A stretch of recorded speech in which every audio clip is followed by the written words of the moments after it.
Hi, my name is Gary, and today I'm going to explain to you the loose leash walking technique. What we want our dog to do is walk nicely by our side in the zone that we establish.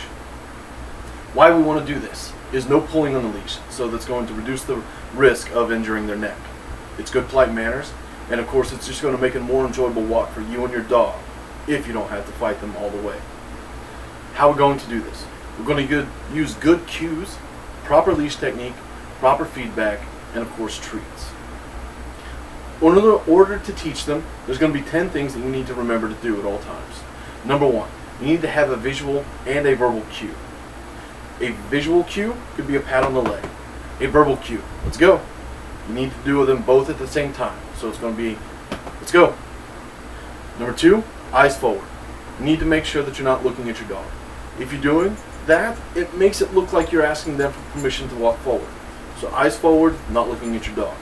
Number 3, you want to make sure that the leash is always in the appropriate hand. So if your dog's on the right side, you need to have the leash in the left. If the dog is on the left, the leash is in the right hand. If they do happen to pass to the other side, this is number 4.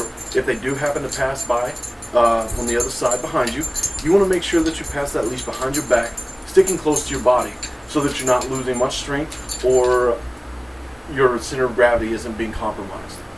But you're going to switch it to the other hand. The dog is on the left now, you're going to switch it to the right hand. The dog has moved behind us and they're gone to the other side. You want to put it in your right hand, no, left hand. Apologize. Number 5, if they start pulling, you need to make sure that you're giving the proper feedback. So the dog is pulling, or whatever your feedback is going to be. Just need to let them know that you're not doing it right. Number 6, if the leash does go loose or the dog orients himself back to you, you need to make sure that you're on top of the proper feedback. Good dog, treat. Anytime they orient themselves towards you or the leash goes slack, you need to be giving them good feedback to let them know, hey, you're doing it right.